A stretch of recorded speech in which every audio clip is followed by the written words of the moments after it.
Bom dia a todos e todas, sejam todos bem-vindos, todas bem-vindas. Nós iniciaremos hoje a oficina de elaboração de projetos em educação ambiental, né? São projetos financiados pelo FEIDRO. A Câmara Técnica da Agenda 21 em Educação Ambiental é a realizadora dessa oficina. A Câmara Técnica tem como objetivo, né, fomentar as iniciativas de educação ambiental na bacia, e uma das atribuições, né, da Câmara Técnica é a gente dar uma formação, né, para os participantes, integrantes, membros do comitê e demais interessados em educação ambiental e água, para que possam atuar na gestão integrada dos recursos hídricos no comitê.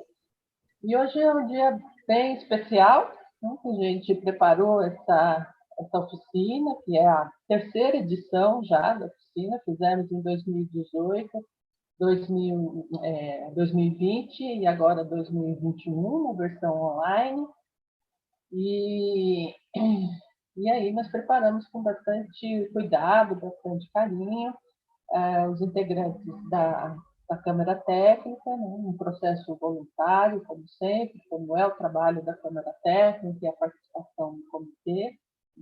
Queria agradecer a equipe que trabalhou, né, para elaborar essa oficina, né, está aqui hoje, o Antônio Vitor, a Márcia, a Edna, a Regina, né, um agradecimento especial para o Timothy, que está aí no nosso apoio técnico, né, importante, e a Marisa, que está com a gente aqui, que é vice-presidente do comitê, que também vai dar as boas-vindas para vocês. Olha, aí... dá licença um pouquinho. Interrompe o compartilhamento.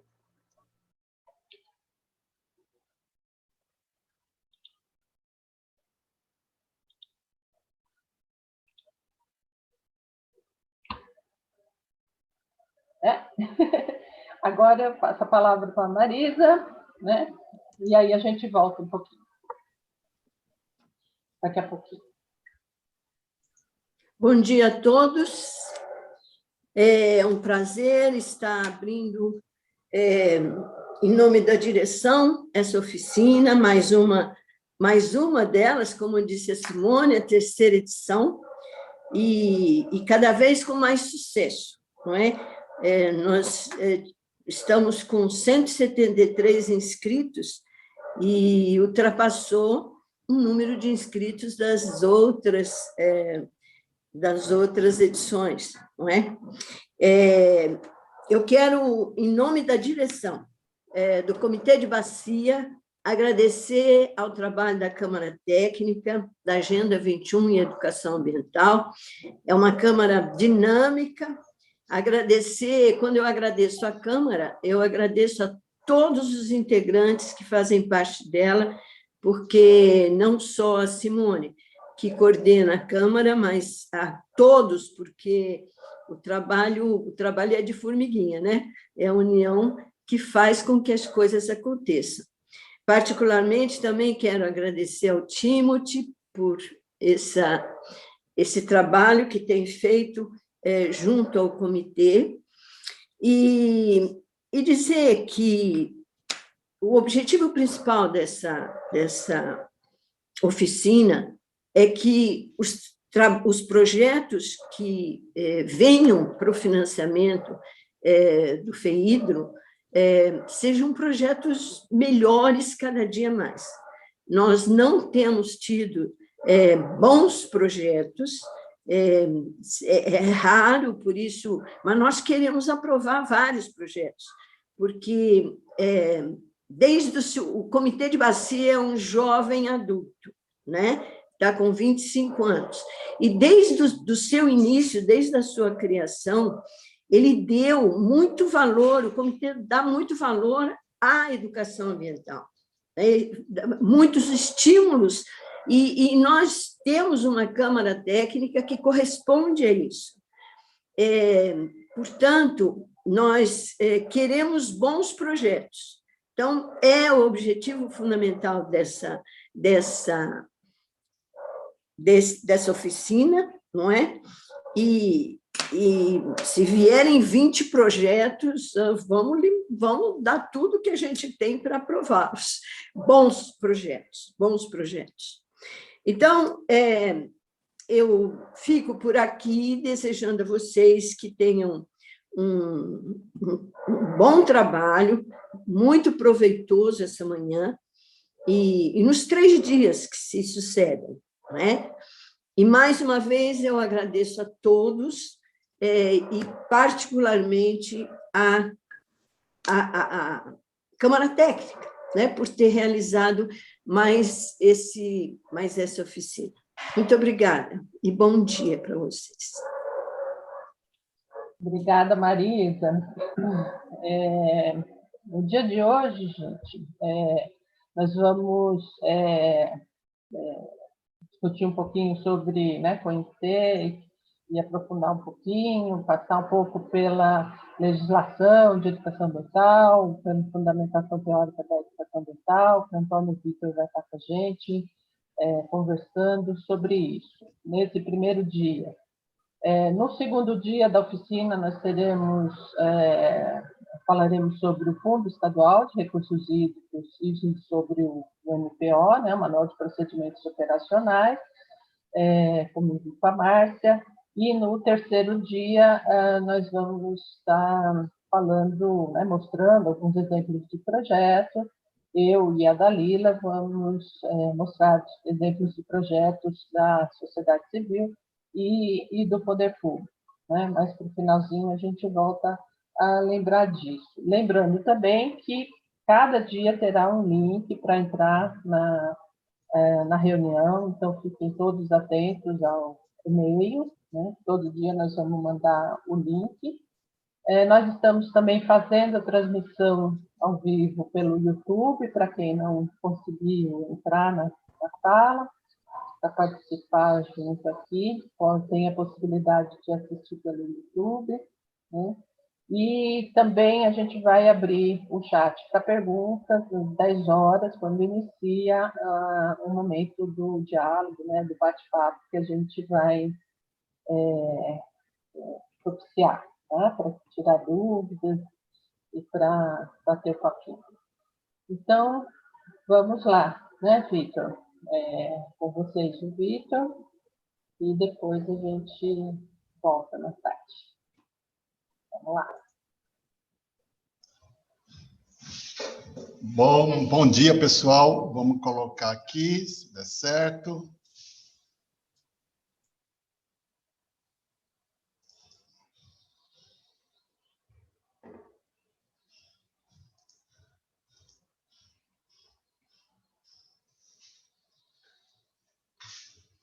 Espero que a apresentação esteja chegando para vocês.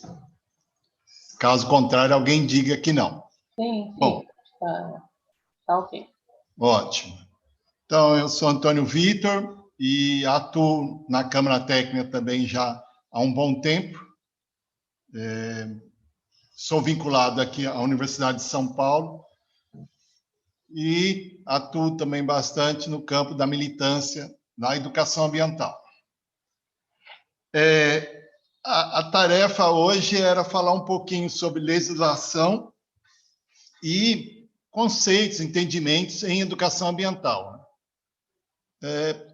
Falando em legislação, é sempre bom lembrar que nós temos uma das melhores constituições no mundo em relação à questão ambiental, que vai prever, né, o cuidado com o meio ambiente, lá no seu artigo 225, e mais do que isso, que interessa para nós, vai dizer que cabe, né, ao poder público e à coletividade promover a educação ambiental em todos os níveis de ensino e a conscientização pública. Ou seja, a lei maior do país já é explícita quanto à importância da educação ambiental. Ainda pensando em legislações, né, nós temos uma lei federal que impõe a política nacional de educação ambiental. Nós temos uma lei estadual, que também é uma política estadual de educação ambiental. Alguns dos municípios já têm as suas políticas municipais de educação ambiental, sendo essa, inclusive, uma possibilidade, um desafio para o que a gente vai conversar mais adiante aí, que é propostas de projetos em educação ambiental. Então, pensar a implantação de políticas municipais pode, eventualmente, ser, né, parte ou um projeto apresentável aí. Depois até vamos mostrar o quanto que isso interessa para o Comitê de Bacias e a Câmara Técnica. Além dessas políticas, eu diria que no campo federal e amplo, nós temos a Política Nacional de Meio Ambiente e a estadual também, e a Política de Recursos Hídricos nacional e estadual também se relaciona fortemente com a nossa temática. Algumas outras normativas têm um aspecto extremamente importante para pensarmos a educação ambiental. A resolução do CONAMA, né? E aí, pessoal, tem aqui alguns links, vocês vão receber essa transparência com esses links e vão poder acessar. E, eventualmente, também nós temos vários desses links na própria página do Comitê de Bacias, na página da Câmara Técnica também, no blog da Câmara Técnica. Bom, mas eu dizia que a resolução do CONAMA, Conselho Nacional de Meio Ambiente, é importante para nós, para quem está trabalhando com educação ambiental. A resolução do Conselho Nacional de Educação, para quem é do campo, né, escolar, né, educação escolar, também é extremamente importante. Lá estabelece as diretrizes curriculares nacionais.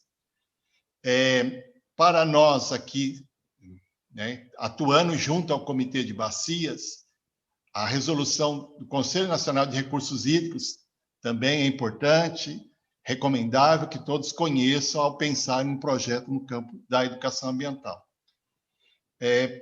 De forma complementar e importante também, é interessante conhecer os parâmetros curriculares nacionais para aqueles que vão trabalhar na escola. Tem um acúmulo interessante nesse documento. E para todos que trabalham com educação ambiental, lembrar sobre o Tratado de Educação Ambiental para Sociedades Sustentáveis, um documento que foi fechado durante a ECO 92, que traz linhas gerais importantes, e até vamos falar um pouco delas na sequência aí, para uma educação ambiental, nessa perspectiva que ele já declara no próprio título. Por fim, pensando em legislações, e a ideia aqui não era nos aprofundarmos sobre essas leis ou essas normativas, trazer, lembrar para os colegas, principalmente para aqueles que eventualmente vão apresentar projetos para o FEIDRO, né, sobre a existência, e no caso desse agora em pauta, né, sobre a necessidade de ser visualizado, compreendido e, de certa forma, acatado ou considerado, né, na formulação de propostas. E aqui eu estou falando sobre o Programa de Educação Ambiental do nosso comitê. Tá? Aqui também o link, e tem também lá na página da Câmara Técnica. Vamos falar um pouquinho mais sobre ele daqui a pouco também, sobre o programa, apontar aspectos importantes nisso. Bom, agora eu queria entrar um pouquinho uma segunda parte para nós, que era em relação a um conceito, a um entendimento, né? A educação ambiental é uma construção social, então é mais tranquilo falar sobre entendimento sobre a educação ambiental do que um conceito puro né? No campo das ciências sociais, aí, o conceito é um pouco mais complicado de usar essa denominação. Então, ao pensar em educação ambiental, uma forma que eu gosto de me aproximar é lembrar que ele é a composição de dois eixos que formam uma terceira coisa, mas um eixo é a educação. Então, nesse sentido, para pensar em educação ambiental, vale a pena, em algum momento, pensar o que se entende por educação, né? O que se espera da educação, o que se quer com a educação, né? O que envolve a educação. Isso é um exercício bem interessante para quem, eventualmente, vai sentar junto com outros colegas para formular uma proposição de projeto. Então, afastar um pouco e conversar, mesmo que seja rapidamente, o seu entendimento sobre educação, e aqui fica essa provocação, né? E, como eu falava, um segundo eixo, né, na educação ambiental é esse universo compreendido pelo termo meio ambiente. Então, vale a pena também o mesmo exercício, né? O que é o meu entendimento sobre meio ambiente? O que ele engloba, né? E o que a gente espera para esse meio ambiente? Então, isso também fica como proposição de exercício para aqueles que vão pensar em projetos de educação ambiental, não só para o FEIDRO, mas qualquer projeto fica essa proposição. Esse mosaico que eu coloquei na transparência aí não foi por acaso, né? Se a gente olhar uma pedrinha, ela é só mais uma pedrinha, mas a junção dessas pedras acaba formando um desenho. Um pouco a educação ambiental tem essa dimensão. A junção de compreensões, de perspectivas, de abordagens, de buscas, de estratégias, de pessoas envolvidas que acaba formando a imagem geral da educação ambiental. E eu digo isso, né, para dizer que educação ambiental são muitas, e elas dependem, em grande parte, da leitura de mundo que é feita pelo educador ou pela instituição que está promovendo ela.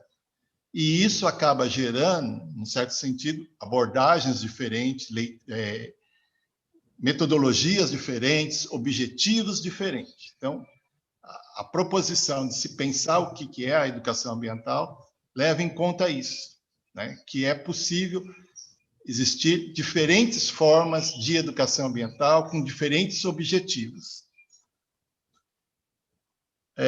E aqui eu vou caminhar mais num tipo de educação ambiental, numa perspectiva de educação ambiental que se reporta muito àquele documento que eu falei um pouco antes, que é o Tratado de Educação Ambiental para Sociedades Sustentáveis e Responsabilidade Global. E essa educação ambiental vai pensar na criação de modos mais sustentáveis, justos e solidários de vida, de relação com a natureza, de acesso aos bens ambientais, de forma tal que tudo isso faça parte da cultura, né? Da cultura da comunidade, da cultura daquela cidade, desse país ou do próprio planeta. Então, quando a gente está trabalhando com educação ambiental, nós estamos trabalhando com pessoas e a expectativa nossa é que essas pessoas assumam na sua cultura, né, essa dimensão do socioambiental como algo importante, merecendo cuidados, merecendo atenção. Pensando e tentando apresentar um pouco mais sobre, né, o que se apresenta como educação ambiental crítica, transformadora, emancipatória, que são denominações que diversos autores vão usando. Alguns usam todos eles, outros escolhem um ou outro, mas é nesse universo aqui que eu vou estar trabalhando e tentando apresentar para vocês. Então, nessa perspectiva, buscas importantes são né? Compreender a questão socioambiental em suas diferentes abordagens e olhares, histórico, geográfico, biológico, técnico, do indivíduo, né? O subjetivo. Então, o socioambiental é permeado por tudo isso ao mesmo tempo. A cada momento, um ou outro vetor é mais importante. Mas é nessa perspectiva, dessa complexidade, que a educação ambiental vai tentar trabalhar. E trabalhar na direção com várias buscas, né?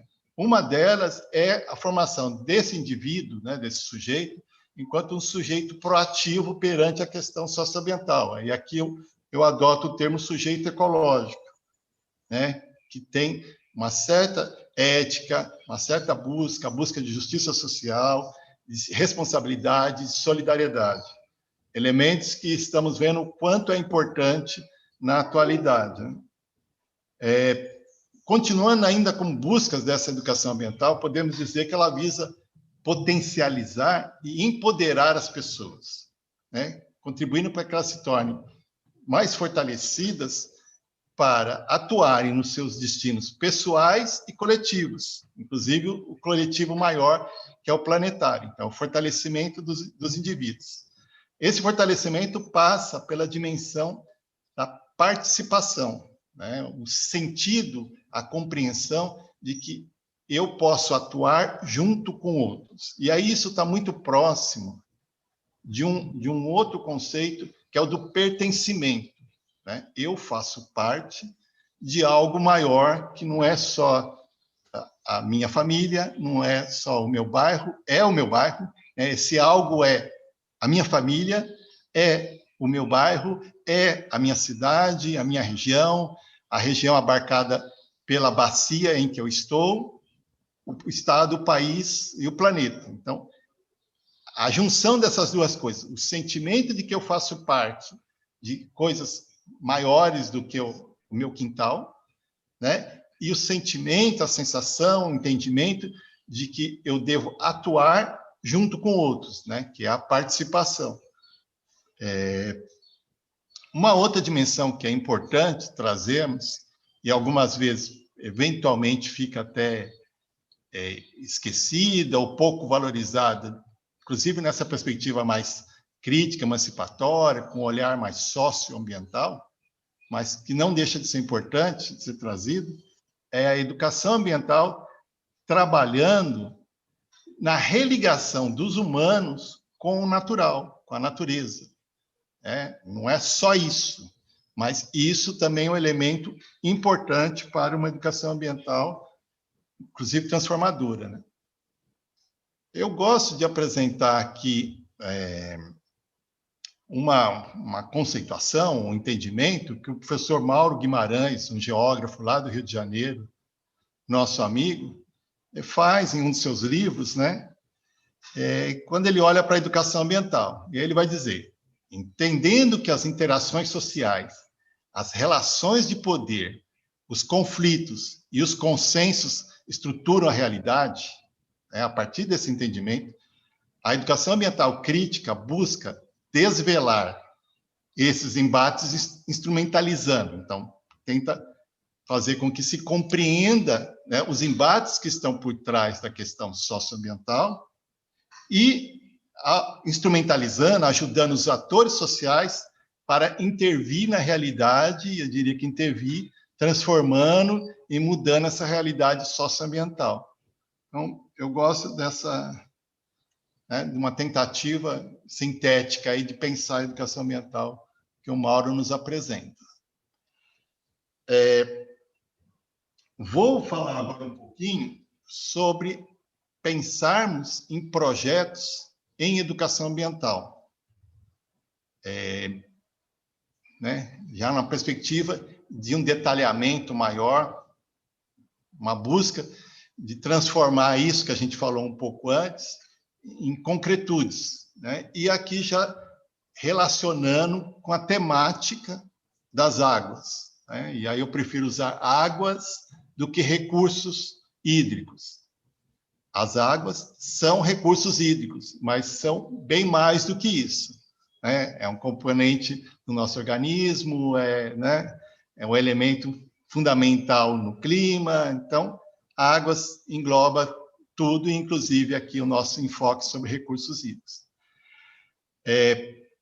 Nessa perspectiva de pensar projetos em educação ambiental e águas, fica aí como uma sugestão, né, de que se pense o tempo todo, desde o planejamento até a ação final e a sua avaliação, elemento super importante em qualquer projeto, pensar essas interações entre a educação ambiental, o meio ambiente, o público a que se destina, a população, né, mais ampla do que esse público, né? Podemos estar trabalhando com uma escola ou com a comunidade de um bairro X, mas esses estão sempre em interação mais ampla com a população toda daquele município, do estado, do planeta.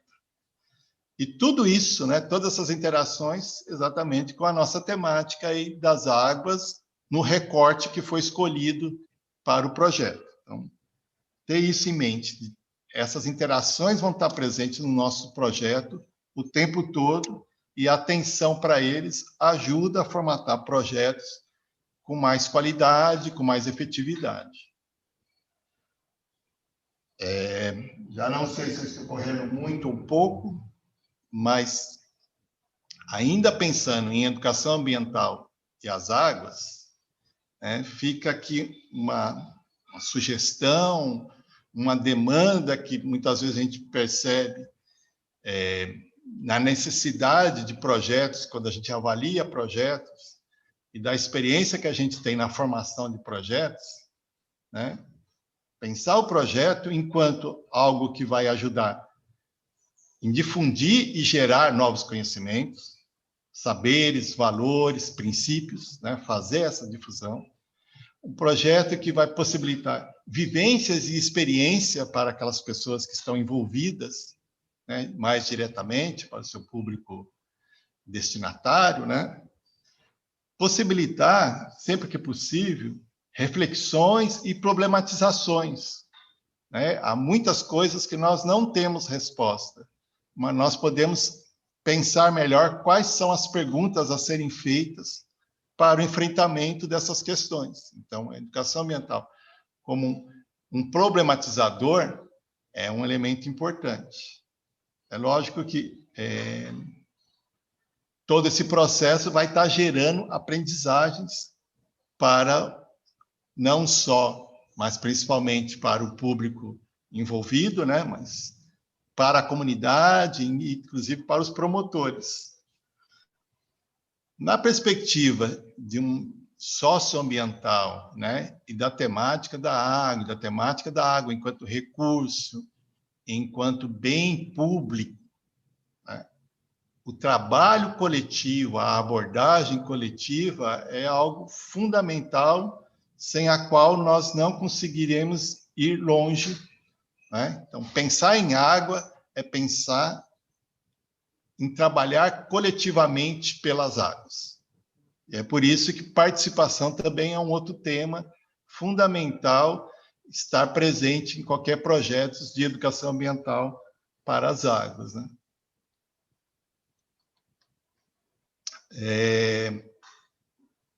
Na perspectiva, né, de uma educação ambiental que entenda as águas e entenda os conflitos que envolvem as águas, entenda ele como um bem público coletivo, né, a dimensão do fortalecimento da cidadania, do diálogo, né, da negociação, da mediação, é um elemento extremamente importante, recomendável, que esteja presente nos nossos projetos, né? Elementos esses que podem contribuir, facilitar, ajudar, aprimorar a gestão compartilhada, né, desses recursos hídricos e desses bens, né, que é de todos.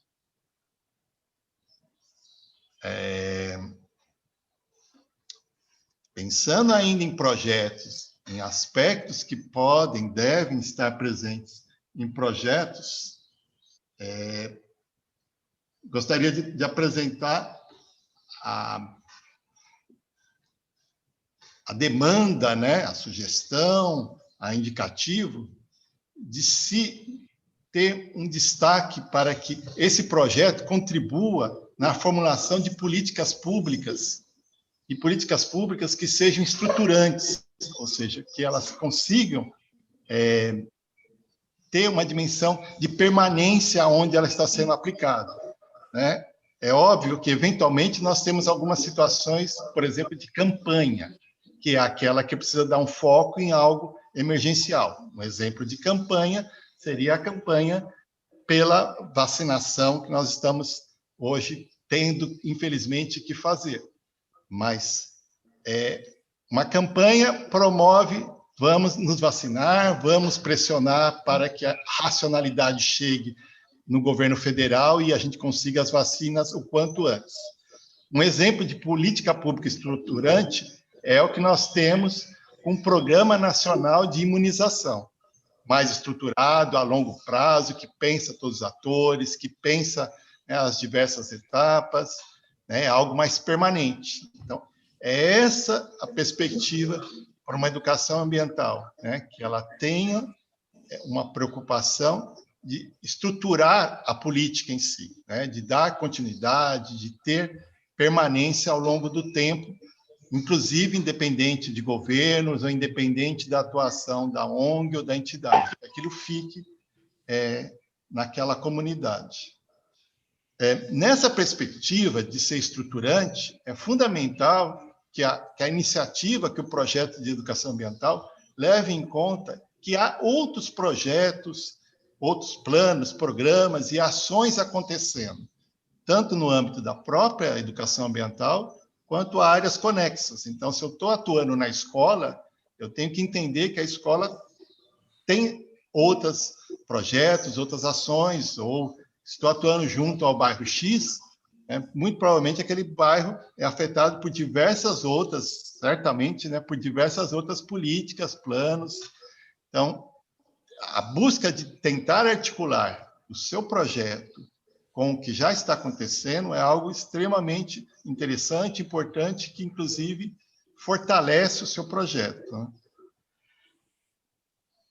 É bom lembrar, e aqui como um funcionário público e como ator social no campo da educação ambiental há algum tempo, a importância que se tem de reconhecimento, valorização, responsabilização, e, inclusive, a capacitação, né, e o fortalecimento técnico dos técnicos, da equipe que, eventualmente, possa estar sendo envolvida no seu projeto, né? Isso, e mesmo a dimensão, por exemplo, de capacitação dos funcionários de uma entidade ou dos funcionários da prefeitura, do órgão estadual, né?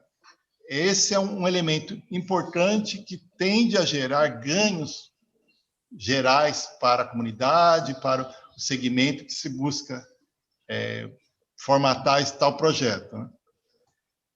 Eu gosto de pontuar aqui uma dimensão da gestão ambiental que é diferente da educação ambiental, né? Mas uma boa gestão ambiental feita, inclusive sendo pensada como algo que vai ensinar as pessoas, né? O que você faz é um exemplo, né?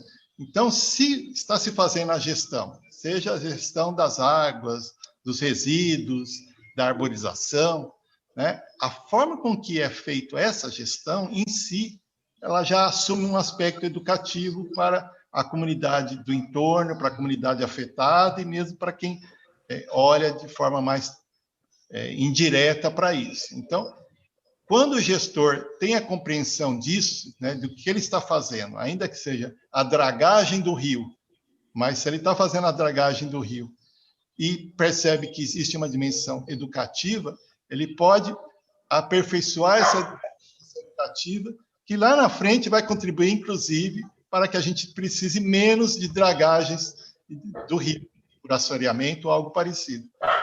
Muito bom pensar a gestão ambiental como um elemento passível de ser também educativo, formativo.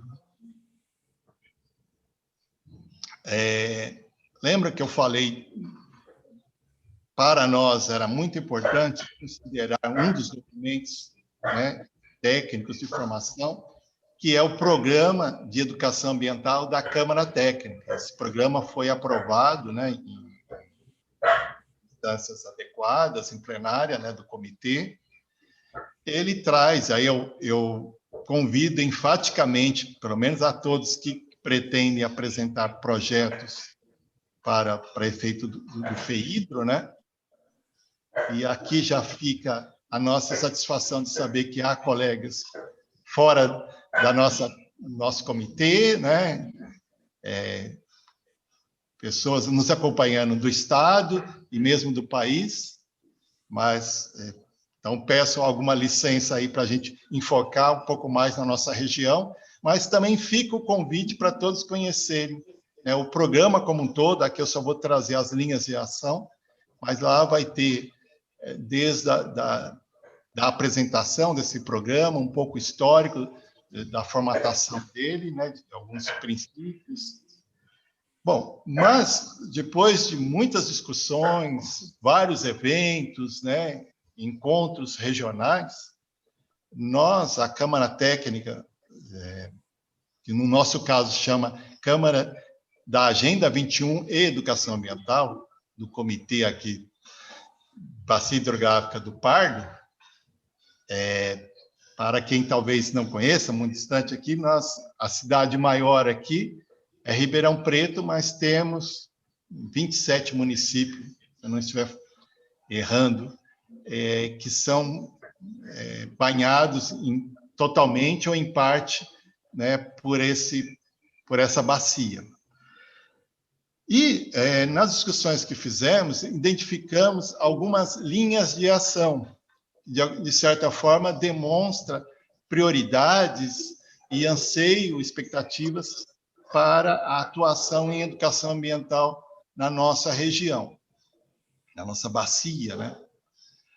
A primeira linha importante, né, é a de formação em educação ambiental para recursos hídricos. Todos esses aspectos de formação mais concreta para essa temática. E aqui vai desde a formação direta com o público final, passando, inclusive, pela formação de educadores, de agentes comunitários, né, de indivíduos que podem estar atuando também como educadores ambientais. Eu gosto de lembrar, por exemplo, um educador ambiental quase que nato os colegas da vigilância sanitária, né, da turma da zoonose, por exemplo. Então, nós temos possibilidade de ampliar, e aí lembro que eu falei, inclusive, sobre a importância de valorização dos técnicos atuando.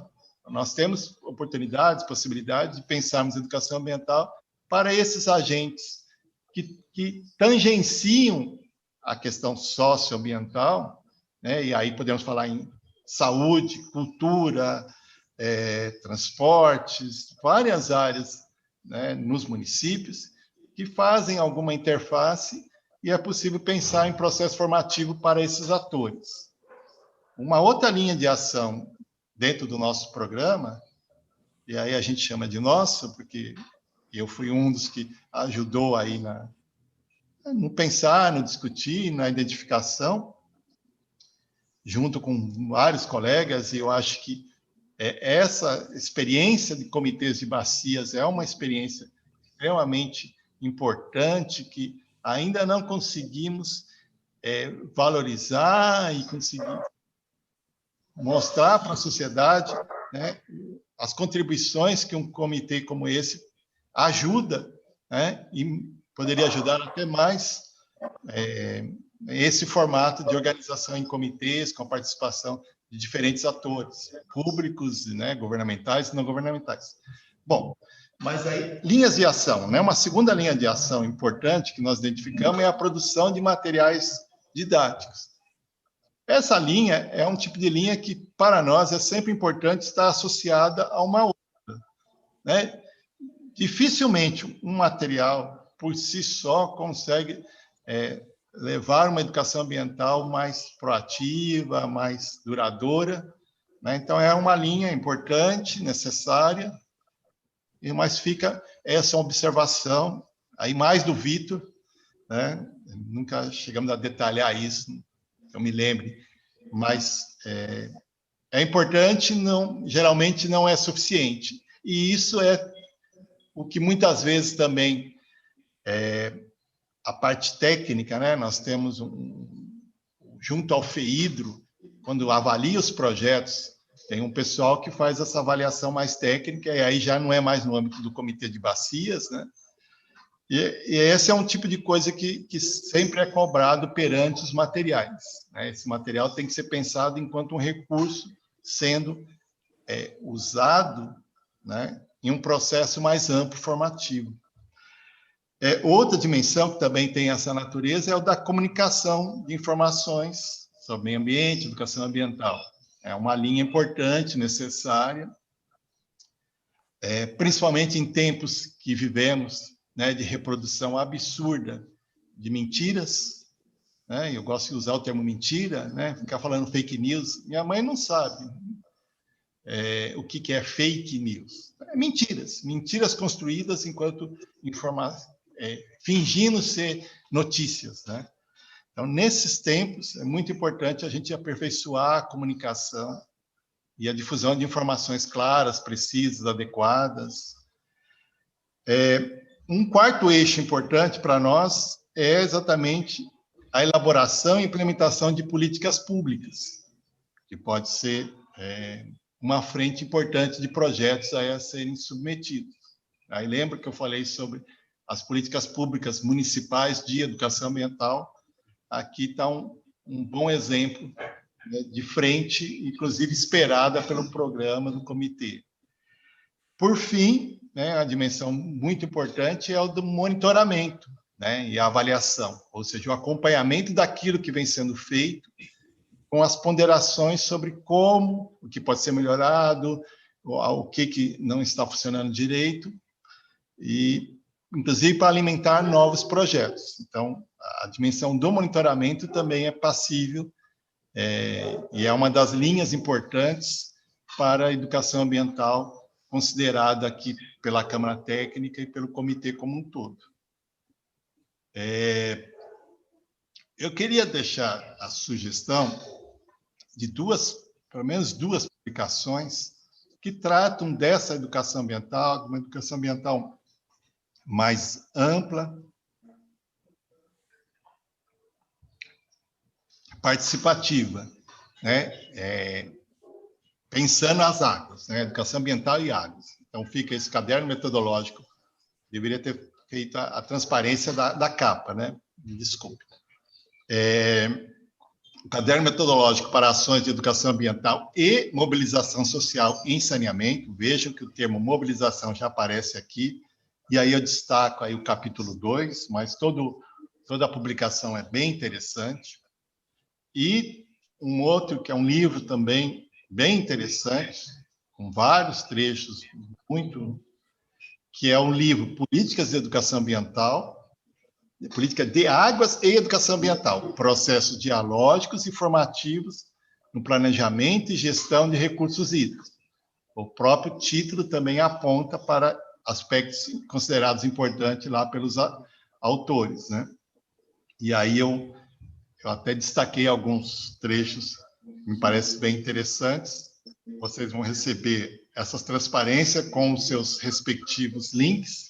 Infelizmente, absurdamente, vergonhosamente, né, está aqui o link, que é o link que está amarrado à nossa Câmara Técnica. Isso não é vergonhoso nem nada. O que é vergonhoso é que antes esse link estava pendurado no Ministério do Meio Ambiente e foi retirado, né, por essa política, né, da qual eu falava um pouco antes, de propagação de mentiras e esconder, né, e desvalorizar a ciência e os acúmulos, inclusive os acúmulos coletivos, né, que temos. Então, o Ministério do Meio Ambiente, até sob a desculpa de que está em atualização, eles tiraram diversos links, né, de materiais que não é desse governo, né? É um material de Estado. Então, é um absurdo usarem essa desculpa, porque se está em transição, você deixa, quando entrasse um novo formato, aí você, né, você desabilita. Mas simplesmente tirar do ar um material coletivo que reúne experiências, né, de várias gerações é vergonhoso. E aí fica aqui o nosso registro dessa situação que, infelizmente, o país sofre.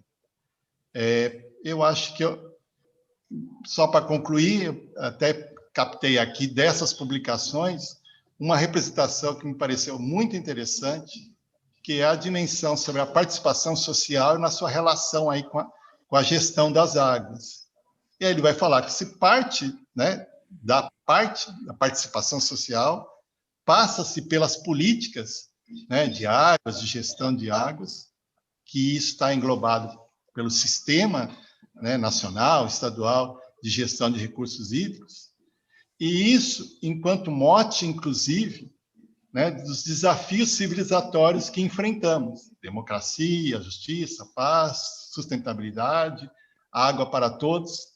Então, dentro desse sistema de gestão ambiental, de gestão das águas compartilhado, né, a educação ambiental tem isso como mote para esses desafios civilizacionais, da qual acabei de falar um deles, que são os retrocessos que estamos sofrendo no nosso país, infelizmente.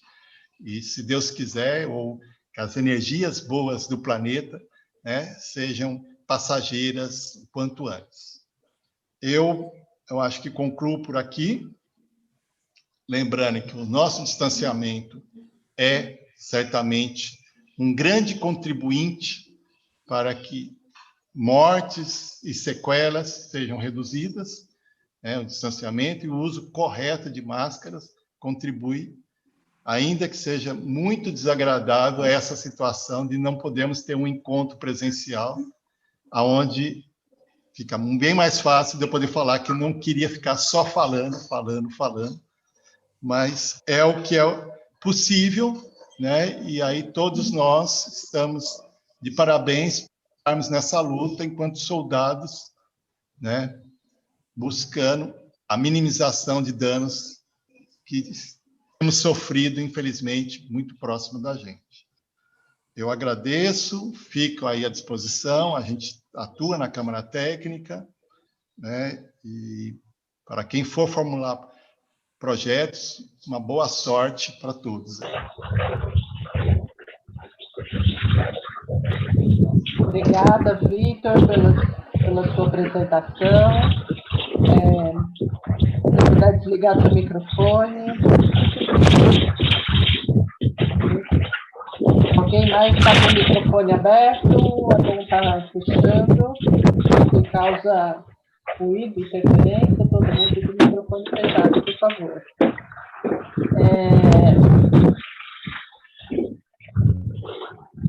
Muito boa a apresentação do Vitor, ele trouxe alguns aspectos importantíssimos da educação ambiental e legislação. Uma das atribuições, né, da Câmara Técnica é avaliar os projetos de educação ambiental, e muitos deles vêm sem embasamento teórico da educação ambiental nenhum, né?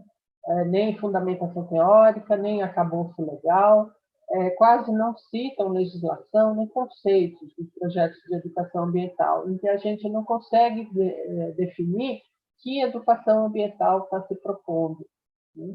Então, essa fala do Vitor é muito importante, que sejam considerados esses conceitos, que pensem exatamente o que querem, né, que educação ambiental querem trabalhar nesses projetos, para que a gente consiga avançar, né? Como o Vitor falou, nós estamos num momento muito difícil e a gente só enxerga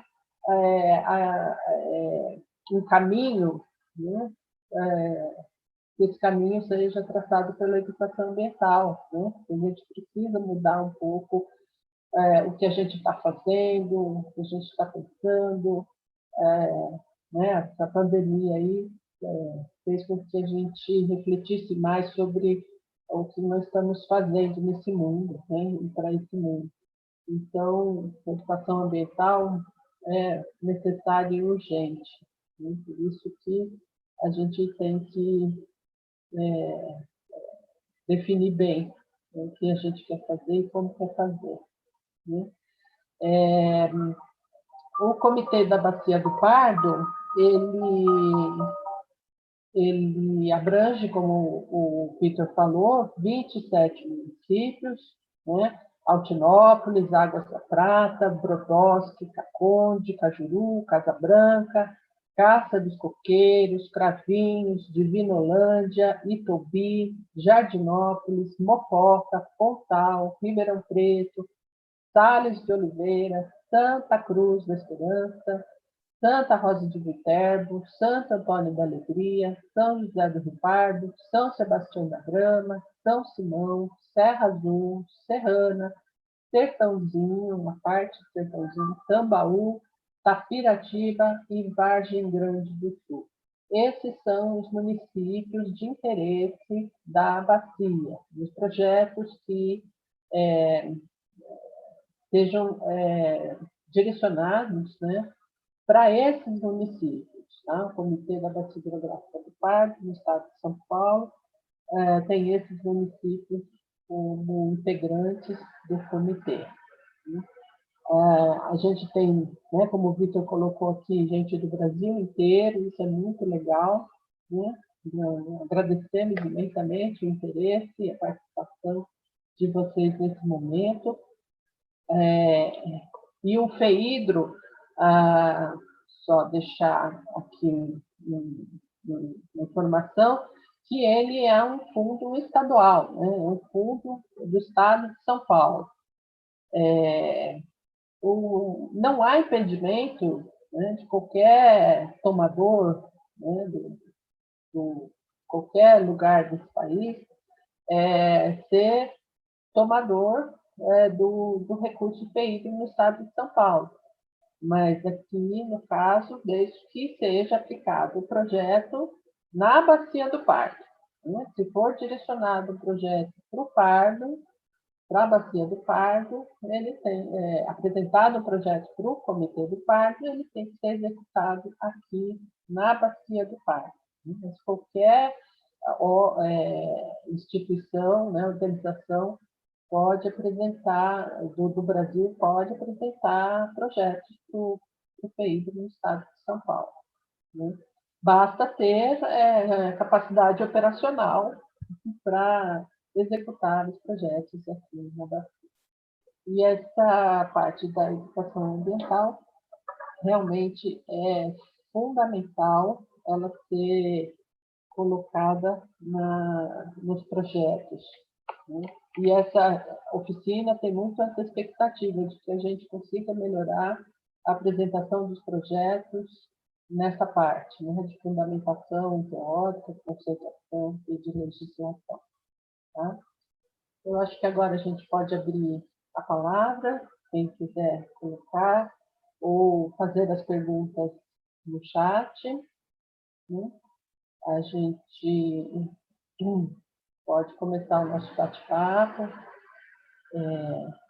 Quem quiser, é só pedir a palavra, e a gente, quem quiser falar, né, a gente abre o microfone, ou então no chat. A Edna e a Márcia estão no apoio da gente para ver os questionamentos do chat, aqui na sala e no YouTube também, qual estamos transmitindo essa oficina. E fica aberta aqui a palavra quem quiser falar. Simone, Sim? enquanto o pessoal se anima a falar... Onde que você escreve aqui, gente? Inscreve-se pelo chat, né? Clica no chat. Simone, seu microfone O está... chat está desabilitado ainda, seu nome para mim aqui. Ah, sim, sim. Vamos habilitar o chat.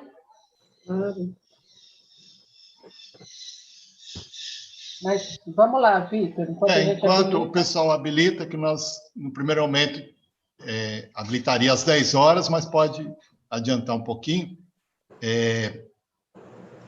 Lembrar, né, e pontuar que projetos, no caso, para efeito de apresentação para o FEIDRO, né, eles podem ser projetos eventualmente pontuais, né, com um foco num bairro, numa escola, numa temática específico, né, mas pode ser um pouco mais amplo. Ele pode abarcar um município, né, um conjunto de escolas, uma entidade, né, uma instituição como um todo, a prefeitura X, ou pode, inclusive, abarcar subbacias, um conjunto de municípios, e até a própria bacia como um todo.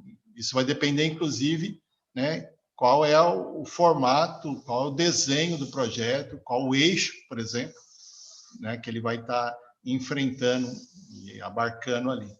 Então, a escala passível para serem apresentadas vai desde um local até a bacia como um todo.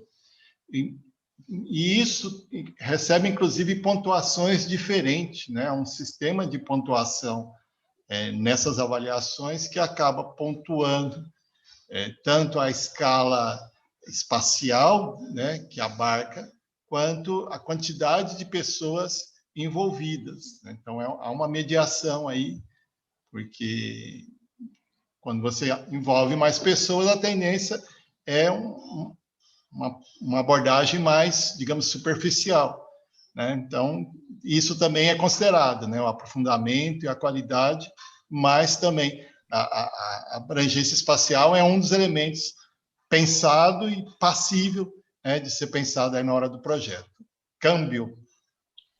Outro aspecto interessante também, né, Vitor, que você colocou, é que os projetos de educação ambiental, eles trabalham com pessoas, né? Trabalham com pessoas, então devem ser voltados às comunidades, às pessoas, né? Porque a gente tem visto também, tem aparecido bastante projetos muito preocupados com a gestão, né? Assim, gestão do lixo, a gestão, né?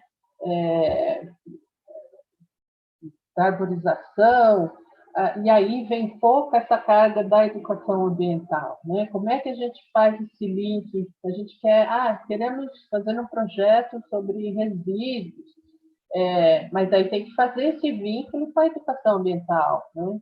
Queremos fazer um projeto de arborização urbana, tal, precisamos fazer um vínculo com a educação ambiental, né? Trabalhar, viver dos educadores, tem que ter uma pegada muito forte na educação ambiental, né? Senão, não passa na educação ambiental, você tem que entrar em outra, né? Um projeto estrutural, um projeto de obras, né? Mas para a educação ambiental, para qualquer coisa que for pensar, ter uma pegada muito forte de formação de pessoas, né? Trabalhar pela sustentabilidade, trabalhar os conhecimentos das pessoas. E a gente encontra muito mesmo essa confusão de educação ambiental e gestão ambiental nos projetos, né? Então, isso tem que ficar bem separado. Óbvio que para uma gestão ambiental dar certo, tem que anteceder um processo de educação, né? Isso é importantíssimo. Então, tem que ter muito essa pegada aí forte de educação ambiental. Pensar, nós temos também no comitê a possibilidade de ter um projeto de obra, né? O mesmo tomador pode apresentar um projeto de obra, geralmente, né, as prefeituras apresentam projetos de obra, e um segundo projeto de educação ambiental vinculado a essa obra, né? Ele vai fazer um projeto de uma estação de tratamento de esgoto, é uma obra. E aí ele tem um segundo projeto, a possibilidade de apresentar um segundo projeto com um trabalho de educação ambiental em cima desse processo de tratamento de esgoto, né? Vai trabalhar com a comunidade, a questão, né, do tratamento da água, do uso racional da água, e aí o comitê acata 2 projetos. Geralmente é um projeto por tomador, mas nesse caso é possível ter 2 projetos por tomador. Edna, Márcia, algum questionamento? Mais no chat? Conseguimos abrir o chat? Abriu agora, então estamos aguardando aí as Então vamos lá. manifestações. Luiz Gabriel, se inscreve, pode falar. Estão me ouvindo aí? Sim. Oi. Oi, bom dia, gente. Muito bom aí a explanação do professor Antônio Vitor. Eu agradeço aí pela oportunidade. Eu queria tirar algumas dúvidas em relação a tudo que a gente está falando aqui. A primeira delas é a FEHIDRO vai abrir inscrição para projetos em todas as regiões de bacia hidrográfica do estado, ou essa questão agora é só para a Bacia do Pardo? Porque eu também atuo, eu sou educador ambiental, né? Desculpa, sou biólogo. Eu me mudei para São Paulo no ano passado, em meio à pandemia, e como educador eu acabei ficando desempregado por causa de todo esse turbilhão de coisas que vem acontecendo. E agora estou começando a resgatar um pouco do ânimo e da vontade com essas ideias que partiram aqui da FEHIDRO, né? Uma das regiões que eu tenho interesse, que é onde a minha mãe tem uma pequena chácara, é a região da bacia do Turvo Grande, que é a zona 15 do nosso mapinha do estado de São Paulo. E também, como eu resido agora em Ribeirão Preto, aqui a Bacia do Pardo, que é a nossa zona 4 ali do mapinha. Então, eu queria saber isso, primeiro, né? Se abre para todas as regiões, se eu tenho condições de inscrever projetos para mais de uma região, é uma pergunta. A outra questão é, quais são os agentes que estão aptos a proporem projetos para a FEHIDRO? Pelo que eu vi na leitura que vocês recomendaram, tem que ter um CNPJ, né?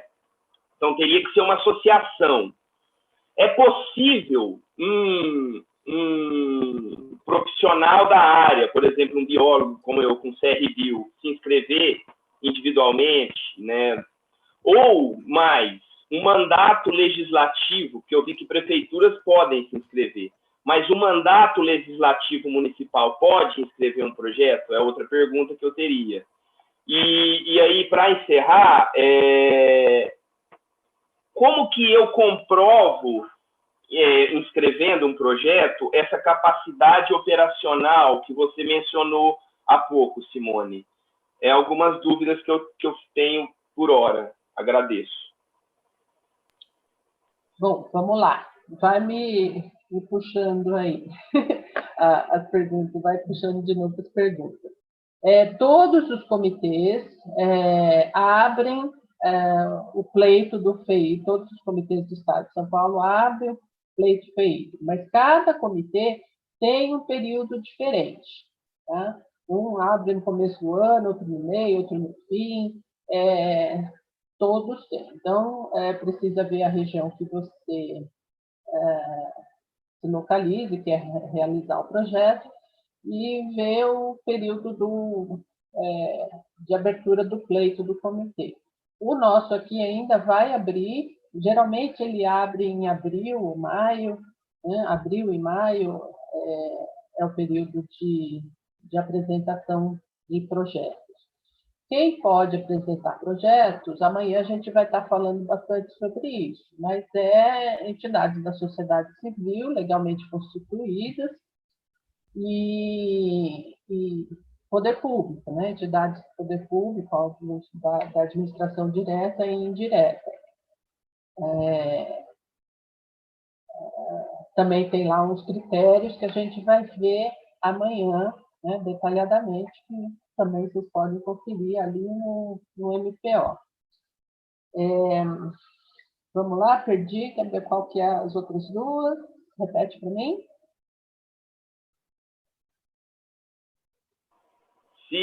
Como que a gente comprova a capacidade operacional e se o mandato legislativo pode, se enquadra, né? Não, o mandato legislativo não está enquadrado, né? Não está enquadrado como tomador, né? A possibilidade de administração pública indireta, não é? Não, ele não é da administração, é um outro poder, né? Poder legislativo é outro, tá? Todos os órgãos vinculados à prefeitura, à administração do município, né? O mandato legislativo, assim, não tenho conhecimento de nenhum tomador nesse sentido, né? Porque o mandato legislativo, eles têm as emendas parlamentares para realizar os seus projetos, né? Então, realmente nunca recorreram e, pelo meu conhecimento, não é possível o mandato legislativo recorrer a isso, ao Fundo Estadual de Recursos Hídricos.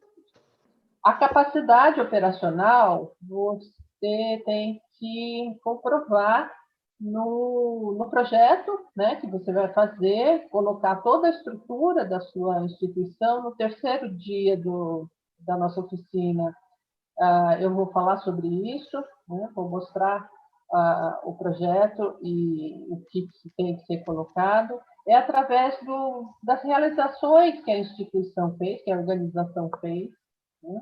Colocar se já fez projetos nessa área de educação ambiental, qual é a sua estrutura física e operacional, né? Se tem pessoas que atuam nessa área, profissionais que atuam, se ela tem estrutura de fazer a gestão desse projeto, né? Porque temos um detalhe, para apresentar o projeto, a organização ela tem que ter essa capacidade de gestão do projeto, porque é financiável também pagar água, luz, material de escritório, tal, mas também ela pode entrar como contrapartida, que é uma obrigatoriedade de se ter contrapartida. Nós vamos falar isso amanhã também, né?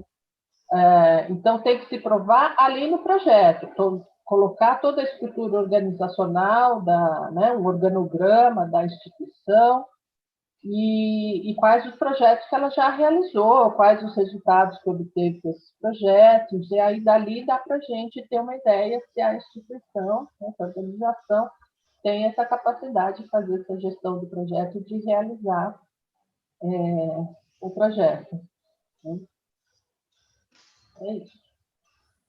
Próxima pergunta. A Vânia Bernal pergunta: tem algum prazo de inscrição desses projetos? Quando geralmente eles são aprovados?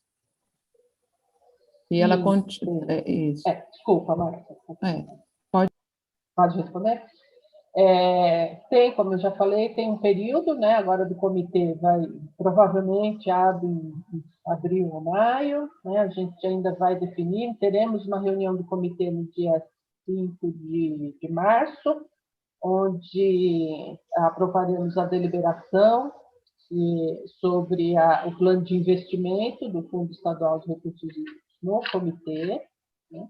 E ali a gente coloca todas as linhas temáticas que serão prioritárias nesse pleito, o valor máximo e mínimo dos projetos e o período, né, de inscrição, de protocolo, de avaliação. A gente estabelece um cronograma de avaliação, mas geralmente leva, assim, esse processo todo de apresentação de projeto, de análise, de aprovação pelo comitê, de aprovação pelo COPEIGRO, né?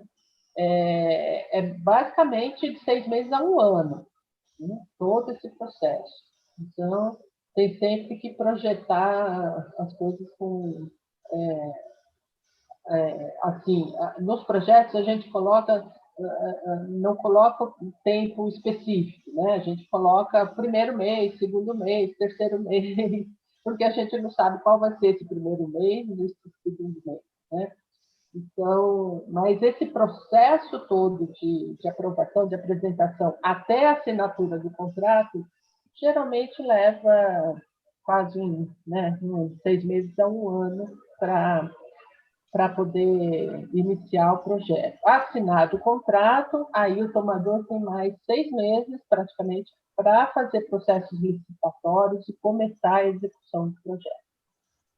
Simone? Sim? Simone, aqui é a Edna. Sim. É que eu estou vendo que as pessoas estão um pouco ansiosas e estão fazendo perguntas sobre o tema de amanhã, que é o MPO e né? E tem uma aqui no YouTube, a Leonice está perguntando se poderia explicar um pouco mais sobre a possibilidade deste projeto Água e Tratamento de Esgoto, 2 projetos por tomador. É aquilo que eu coloquei. Geralmente são prefeituras que fazem esses projetos, né? Porque vai construir uma estação de tratamento ou uma estação de tratamento de resíduos sólidos, né? Tem todo um projeto de obra, que também é aceito, não sei se esse ano vai ser, né? Precisa ver o plano de ação, porque cada comitê tem o seu plano de bacia. No plano de bacia tem o seu plano de ação, que são as ações prioritárias para investimento do FEIDRO, no comitê, né? Na bacia. Então, tem anos que a prioridade é reflorestamento, tem outro ano que a prioridade é resíduos, tem outro ano que a prioridade é saneamento, tem anos que é tudo isso prioridade, né? Então, a gente tem que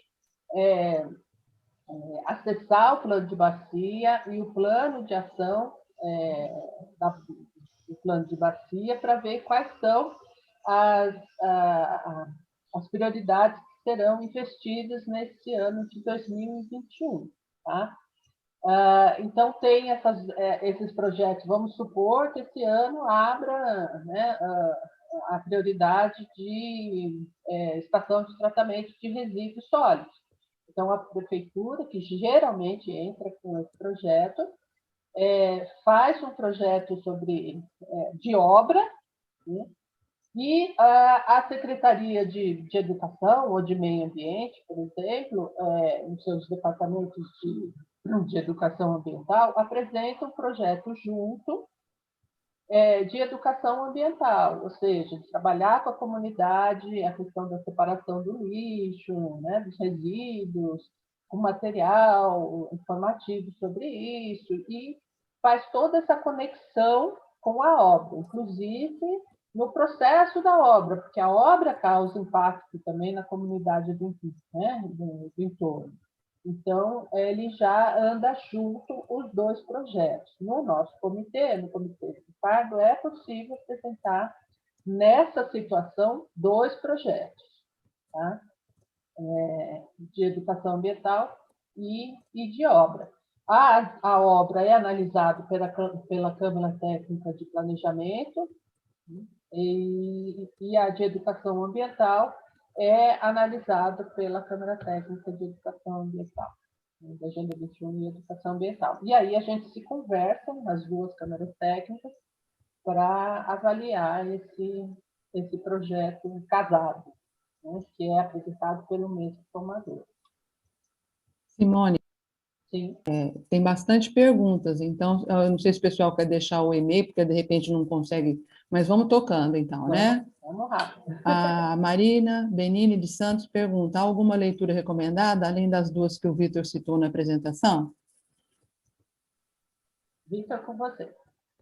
Bom, eu diria que eu citei mais algumas.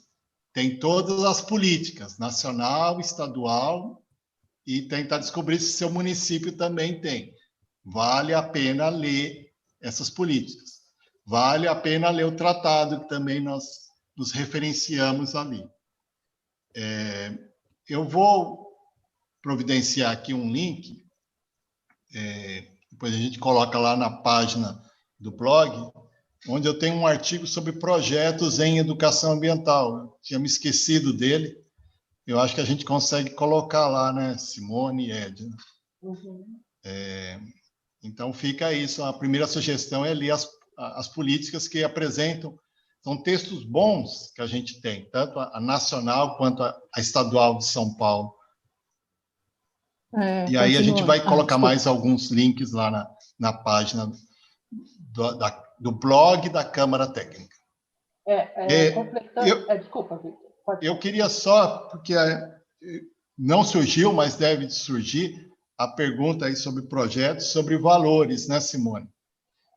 Que tem um mínimo e um máximo, e isso é deliberado, isso varia. Então, eu estou vendo que tem pessoas de outras regiões, então isso varia. Cada comitê é que define, aliás, o comitê pode, inclusive, definir que nesse ano não vai ter recursos para o FEIDO para a educação ambiental.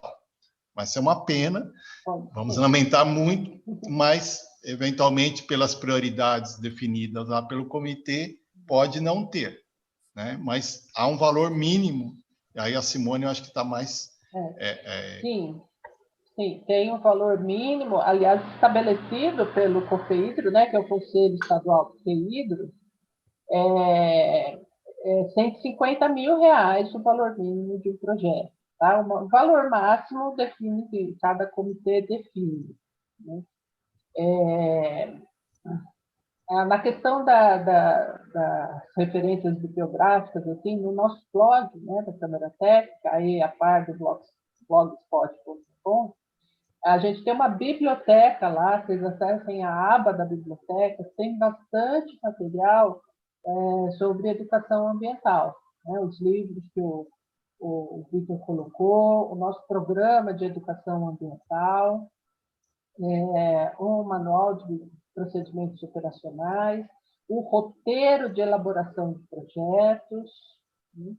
E vários outros documentos que vão servir de base para vocês escreverem um projeto.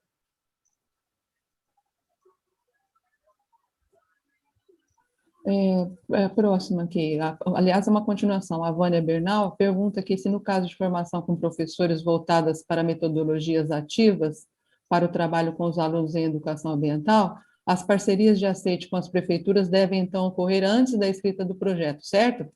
Correto. Precisa ter carta de anuência dos parceiros. Né? Como o Victor colocou lá na sua transparência, o diálogo com a comunidade a qual vai receber esse projeto, né? O público de interesse, quais são os parceiros. Então, vai fazer um projeto na escola, então tem que ter uma carta de anuência da diretoria de ensino, da própria Secretaria Municipal de Ensino, né? Se for especificamente no município, tem que ter essa anuência. Tipo assim, a prefeitura vai apresentar um projeto, a Secretaria de Educação vai fazer um projeto sobre nas escolas sobre educação ambiental. Ok, tem que ter essa carta de anuência do secretário, né, também e o prefeito assinando, que concorda com esse projeto, que está de acordo, né, porque, aliás, quem vai assinar o projeto é o prefeito, né, e o secretário de Educação e secretário de Meio Ambiente, se for a parceria Educação e Meio Ambiente, que é altamente recomendado dos projetos de educação ambiental, ter essa parceria Educação e Meio Ambiente, tem que ter uma carta de anuência de cada um dos secretários. Tomadores da sociedade civil também, uma ONG, por exemplo, vai fazer um trabalho numa escola ou numa comunidade, tem que ter também, se vai colocar algum parceiro, né, então tem que ter uma carta de anuência da Associação de Moradores, por exemplo, ou do centro comunitário, onde vai ser realizado o projeto, de que tem ciência desse projeto, que concorda com esse projeto, né, porque a educação ambiental a gente não pode impor, né, as coisas, a gente tem que dialogar com as pessoas e fazer junto, né? Não é fazer para as pessoas, mas é fazer com as pessoas. Então, isso tem que ter essa documentação comprovando que dialogou com essas pessoas, né?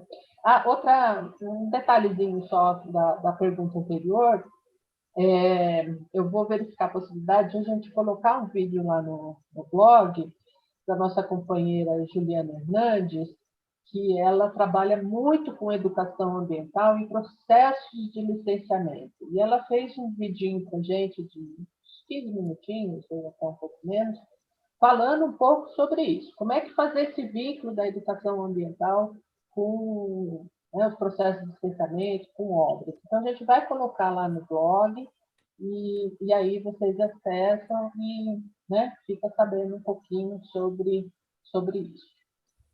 Próximo. Ô, A Maria Simone, Eduarda. Opa. eu só queria reforçar o que a Simone falou, né? É possível pensar que uma entidade, né, pode ser uma ONG, ou mesmo uma entidade estadual, uma universidade, né, apresente um projeto para trabalhar nas escolas. Mas isso tem que ser muito bem pensado e dialogado desde o começo da escola, né? O ditado de boas intenções o inferno está cheio vale muito para isso, né?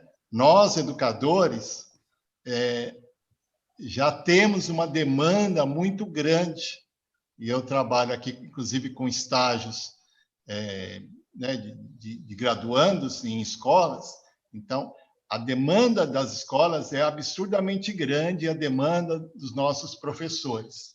Então, sim, são sempre bem-vindos projetos para a escola, mas esses projetos têm que estar muito bem articulados com os seus operadores, né, com seus atores principais, que são os professores, né, a própria secretaria municipal, a estadual, a diretoria de ensino, né? Porque senão passa a ser só mais uma tarefa e aí não tem sucesso, gente. Isso já está mais que demonstrado. Então, esse é um grande desafio, conseguir projetos para a educação formal que seja um projeto acolhido, né, de forma bem... como a Simone falou, tem que ser algo construído junto com os seus atores, senão não vale a pena. E a própria, né, a parte técnica de avaliação do FEIDRO, né, considera isso também, que fica fácil de perceber quando o projeto é só uma excelente ideia de alguém que não conhece a realidade escolar nossa. Câmbio. Próxima. A Maria Eduarda pergunta: os projetos de adequação ambiental devem priorizar algum público-alvo por faixa etária ou deve-se pensar de maneira geral? Quer responder, Vitor? Vitor? Para efeito tanto da educação como um todo, quanto para o FEIDRO, não há um público prioritário, né? Num primeiro momento, não há isso. Há necessidade de você justificar por que você escolheu aquele público, seja, né, educação infantil, seja funcionários da prefeitura. Então, o que é importante é uma boa justificativa que demonstre que o recurso público, né, vai ser bem utilizado e ele vai conseguir atingir seus objetivos ali formativos, né, de conscientização. Então, o público tem que ser justificado, pode ser qualquer um. Mas, assim, a gente já tem uma experiência que tem poucos projetos voltados para trabalhos com comunidade. Tem muitos projetos com escolas, porque é um público que já está lá tudo juntinho, fica fácil de trabalhar, né? Mas é um pouco mais difícil de se entrar na escola para realizar projetos, né? Tem que ter uma conversa muito boa com a diretoria de ensino, com a Secretaria Municipal de Educação, mas projetos que envolvam a comunidade, né? Um público mais esparso, assim, mais, né, espalhado, a gente tem tido poucos projetos e ele é bem visto, o projeto que trabalha com a comunidade. Próximo. Opa. Márcia, dá licença um pouquinho. Uhum. É que tem uma pessoa aqui no YouTube, a Cristiane, ela pediu para você colocar esse link no YouTube, mas ela não diz qual, estava aí na sua fala. Deve ser o endereço do blog. O endereço do blog. Tá. O endereço do blog que tem tudo lá. Tá, beleza. Tá, então tá. O Luiz Gabriel. Em relação à execução dos projetos, tem prazo mínimo e ou máximo de tempo? Acho que a gente já até falou um pouco sobre isso, mas... Amanhã a gente vai falar bastante sobre isso, né? Mas tem de 1 ano a 5 anos podem realizar os projetos. Mas geralmente os projetos levam 1 ano, 2 no máximo. A Fernanda de Oliveira Ferreira. Tem 2 perguntas. Empresas que trabalham fazendo projetos para a Lei Rouanet podem fazer projeto para a FEIDO? E a segunda, empresas ambientais que nunca fizeram projetos pode fazer? Pode fazer. Entidades da sociedade civil, né, com fins lucrativos, a gente vai ver isso amanhã, ela entra numa outra modalidade de financiamento, que é o reembolsável. Tá? Não é não reembolsável, assim, né, utilizar o recurso sem devolver. Entidades, empresas com fins lucrativos, eles entram na modalidade empréstimo, tá? Financiamento, porque o dinheiro, o agente administrativo do fundo é o Banco do Brasil, então ele faz esse financiamento. Só não reembolsável entidades públicas, né, e entidades da sociedade civil sem fins lucrativos. Tá? MEIs, né, como teve uma pergunta se não me engano, se um profissional autônomo pode fazer. Né? Se ele tiver uma empresa, ele vai entrar na categoria do financiamento, reembolsável. MEI precisa ver se o limite mínimo anual do MEI se enquadra no limite mínimo do projeto. Né? Eu lembro que teve um ano assim, que alguém queria entrar com um projeto que era MEI, e que o MEI tinha, acho que, anual R$60 mil, né, de capacidade de capital, de giro, de limite, né? E os projetos, o limite mínimo era 150 mil, então ele não poderia estar entrando com um projeto disso. Mas o MEI também é uma empresa com fins lucrativos, ele não pode também entrar nessa categoria de não reembolsável, tá? Então, isso tem que ficar bem claro. A próxima. O Lucas Mota Montaboni de Oliveira pergunta: quando se faz um projeto de meio ambiente, o planejamento, a formação e o andamento dos projetos são públicos? Sim. A Câmara Técnica e o comitê, né, sempre divulga a análise exatamente de cada projeto, ela é remetida ao tomador, né? Ela é remetida ao tomador. Então, o diálogo é feito com o tomador. O que é público é a lista de projetos que foram aprovados pelo comitê, que foram indicados pelo comitê para financiamento do FEID, né? Então, isso vai para o site do comitê, aí todo mundo fica sabendo quem são os tomadores, que tiveram seus projetos aprovados, mas no momento do processo de análise, o diálogo é feito o comitê com o tomador, tá? Porque tem a questão do direito autoral do projeto, né? Então, ele não se torna público.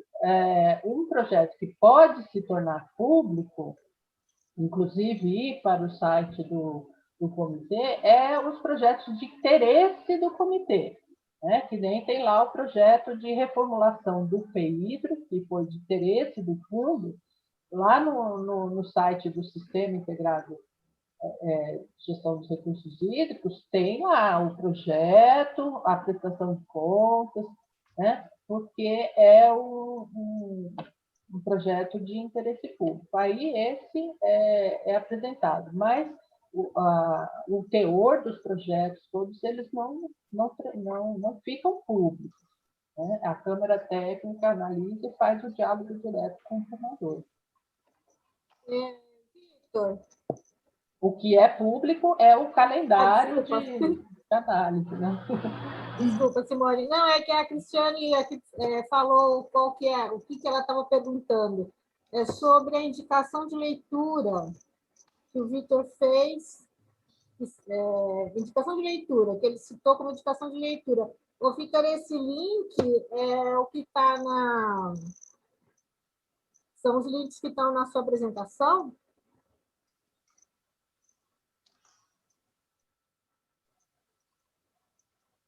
Os links que estão na minha apresentação. Bom, a apresentação a gente vai disponibilizar para quem está inscrito, né? Não sei se já foi ou vai. Não, ainda não, vai ser. Esses links, alguns se reportam, por exemplo, ao governo do Estado de São Paulo, mas muitos se reportam ao que está no blog da Câmara Técnica. Não sei se era essa a pergunta aí, né? Mas tudo vai estar no blog da Câmara Técnica. Pelo que eu entendi, você fez uma indicação de leitura e ela pediu o link dessa indicação de leitura. Se for alguma coisa que a gente já tinha colocado ou que vai ser colocado no blog, então vai estar tudo lá, né? Esse link aí que eu indiquei vai estar no material que ela vai receber enquanto inscrita, né, na oficina. A gente vai enviar e vai estar lá na minha transparência, já vai estar esse link. Ok. Todas as indicações de leitura que o Vitor colocou, ou está na transparência dele, que vai ser disponibilizada lá no blog, ou mandada por e-mail, né? A gente vai ver isso. E tem também, outras estão na biblioteca do blog. Né? Porque tudo que a gente fala aqui, a gente tem um vazamento teórico lá que está lá no blog. Né? As publicações, as referências bibliográficas que a gente trabalha está lá no blog. Próximo. O Guilherme, ele atua em assentamento rural e gostaria de perguntar se dentro do projeto de educação ambiental, qual o entendimento do FEIDRO, Comitês de Bacia, sobre a instalação de uma sala de educação ambiental na zona rural. É possível apresentar 2 projetos, considerando a instalação de sala de educação ambiental e a recuperação de área de APP e reserva legal? É possível, desde que essa obra, né, de construção dessa sala venha carregadíssima de um projeto político-pedagógico desse Centro de Educação Ambiental, por exemplo. Né? Ele tem que vir carregado, não é só a obra, vou apresentar primeiro o projeto da obra, depois o plano político-pedagógico. Não, a prioridade é o plano político-pedagógico. A obra, a construção do centro, ele vai ser um instrumento da educação ambiental. Né? Ele não pode ser o objetivo principal do projeto, a construção dessa sala. Né? A principal é o político-pedagógico. Né? O que vai acontecer, a programação, as atividades que vão acontecer nesse espaço, aí é possível apresentar, mas nunca jamais ter o objetivo principal a construção do prédio. Simone, e completando, né, a pergunta, então é isso, né? O mesmo tomador até pode apresentar dois pedidos, sendo que quando um deles é o de educação ambiental. Ele não pode, uma prefeitura não pode apresentar um pedido de enchentes e um outro sobre resíduos sólidos, mas ela pode, um desses, mais educação ambiental. E aí, a Simone está dizendo agora, eu acho que também outras entidades também têm essa prerrogativa. Mas aí, especificamente, né, no foco de uma sala de educação ambiental, um elemento que vai ser visualizado pela equipe técnica é a questão da continuidade. Algumas vezes usam o termo sustentabilidade, eu não gosto de usar porque esse termo é importante para nós no campo socioambiental. Então, mas a continuidade daquilo que é proposto, né, depois que acabam os recursos. Então, isso é um elemento importante para a deliberação e pontuação dos projetos. E é sempre um calcanhar de Aquiles, né, proposições como essa de constituição de uma sala, né? Então, tem que se pensar como vai demonstrar que, acabados os recursos, como isso vai ter continuidade, como vai continuar funcionando, né? Então, esse é um cuidado que é interessante o proponente ter em mente e conseguir justificar, explicitar muito bem na proposição. Câmbio. Próximo, então. A Elaine Moura e a Natália Ferreira têm a mesma pergunta. Então, empresas privadas podem inscrever projetos no edital FEHIDRO, no eixo de financiamento, é isso? Exatamente. Empresa privada, ela entra na categoria de financiamento reembolsável, quer dizer, ela pega o financiamento, depois do projeto ela tem que devolver o dinheiro.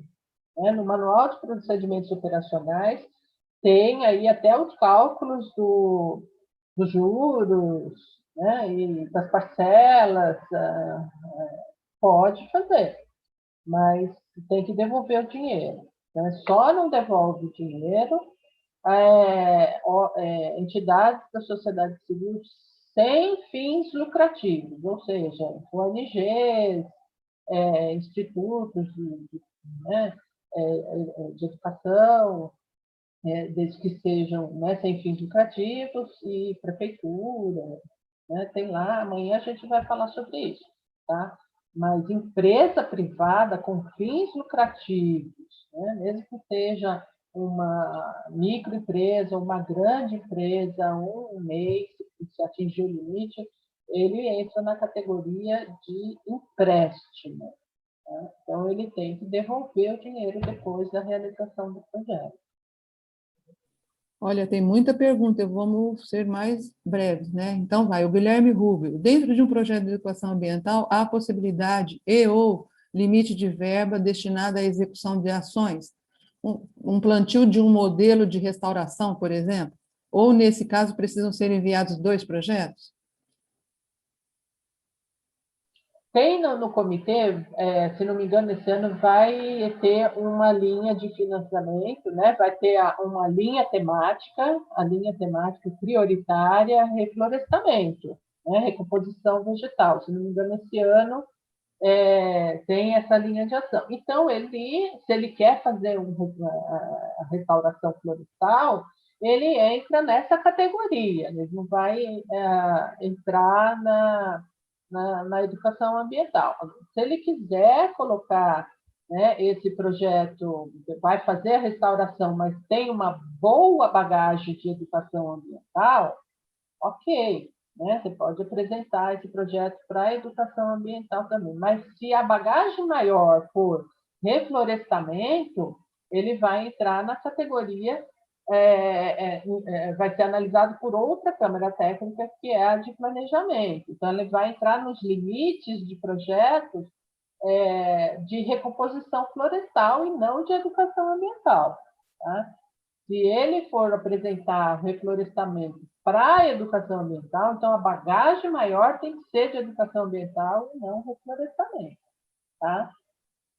Pode acontecer o reflorestamento, mas ele não é o objetivo principal do projeto. O objetivo principal do projeto é ter o reflorestamento como um recurso didático, né? Como um instrumento para a educação ambiental. Agora, se ele quer fazer um reflorestamento, que, se não me engano, está na linha prioritária de investimento do Comitê de Bacia em 2021, reflorestamento, então faz um projeto técnico de reflorestamento e apresenta para a categoria de obras, né, de planos, projetos, que vai ser analisado pela Câmara de Planejamento. Bom, eu achei que eram tantas outras perguntas, mas são mais só comentários, e, enfim, já estão. E aí peço o pessoal que aqui a Edna postou para o link para assinar a lista de presença, né? Para a gente poder ter esse controle de vocês. É só, viu, de perguntas. Exato, pessoal. Quem está no Zoom ou no YouTube, tem lá o link, a Edna mandou, ou está como comitê, né? Encaminhante ao CTA AE Pardo. Então, assina lá a lista de presença. E aí, esclarecendo, o Zoom tem uma capacidade máxima, né? Que são 100 pessoas. Por isso, alguns não conseguem entrar no Zoom, tem que ir lá para o YouTube. Hoje Da nós forma que a estamos gente conseguiu de atingir, atender a todos, né, Simone? hoje a gente está com 90 pessoas, né? A gente conseguiu trabalhar com 90 pessoas, não sei quanto mais ali no YouTube, mas a Regina vai dar os recadinhos para nós agora, né, gente? Espera só um pouquinho, daqui a pouco a gente encerra. Só um pouquinho antes da Regina, só avisar que eu vou também pedir para todo mundo assinar a lista de presença, e eu vou colocar o link também da avaliação. Enquanto a Regina está falando, o pessoal já vai preenchendo, tá bom? Muito bem, pessoal. Um dos motivos dessa fala agora é justamente solicitar a vocês que, como já foi mencionado, preencham a lista de presença e a ficha de avaliação.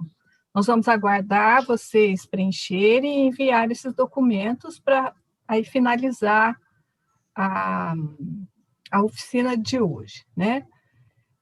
Amanhã nós teremos, então, o segundo dia da oficina, e amanhã serão abordados os seguintes temas: a apresentação do Fundo Estadual de Recursos Hídricos, como funciona, né? E o Manual de Procedimentos Operacionais, o MPO. Então, é importante que os participantes da oficina leiam o MPO e para que surjam as dúvidas e a gente possa, então, debatê-las amanhã, ok? Então, agora nós aguardamos o preenchimento e a entrega dessas duas fichas.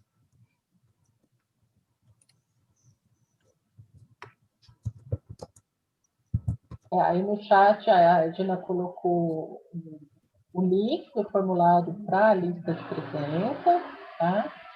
E depois, lá embaixo, em seguida, ela coloca também na ficha de avaliação. Gente, é muito importante para nós que vocês preencham essa ficha de avaliação para a gente ir melhorando cada vez mais, né, esse trabalho que a gente está fazendo hoje. Nós temos 100 pessoas, pelo que está dando aqui, no Zoom, e já chegamos a ter 28, agora 29, né, no YouTube. Então, fica aí, ó, parabéns a todos que conseguiram, né, segurar aí durante as 2 horas. Edna, O link da avaliação já está no chat do Zoom. Eu acho que logo vai chegar no chat lá do YouTube. Algumas pessoas me falaram que preferiram pelo YouTube, enfim, vários motivos. E por isso que lá também, por isso que não lotou a sala aqui. Edna, não sei se chegou no YouTube a ficha de avaliação. Eu acabei de colocar, eu coloco de novo. É que acho que rola e aí a informação perde.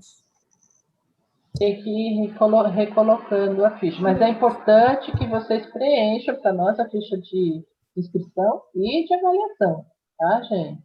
Porque, assim, por enquanto, nós estamos tendo sucesso de público e crítica. Que bom, que coisa boa. Nos sentimos muito gratificados com isso.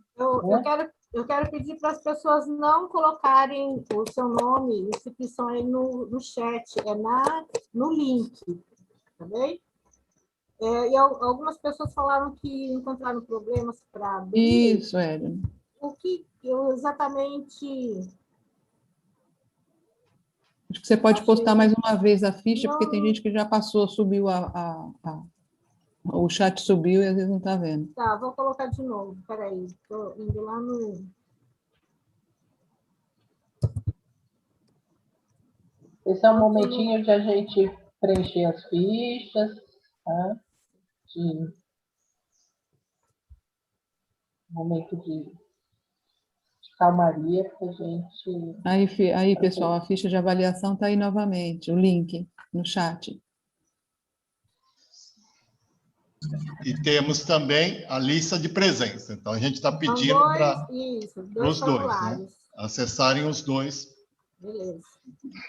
Obrigada quem está duplicando aí o link, porque sobe, né? A gente não tem como deixar fixo no lugar.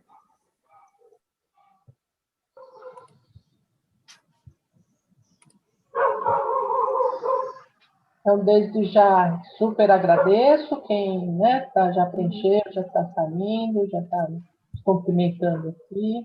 Obrigada mesmo pela participação de vocês. Agradeço também a equipe que está realizando a oficina, né? Edna, Marta, Regina, Vitor, o Timothy, que está na técnica aqui nos auxiliando, que deu socorro para nós, e a comitê, que nos possibilita a realização dessa oficina, né? E a gente continua amanhã. Vocês vão receber o link amanhã da sala de amanhã, tá? A transmissão do YouTube, a gente até pode mandar o link de amanhã, mas ele é direto, né? Entra no YouTube da Câmara Técnica e vocês já vão conseguir assistir por lá, tá? Então, desde já agradeço a todos e vamos seguir em frente, que é bem interessante esse processo. E amanhã a gente conversa mais. Tá? Muito obrigada por estar aqui. Desejo que tenham um ótimo dia hoje, né? E até amanhã.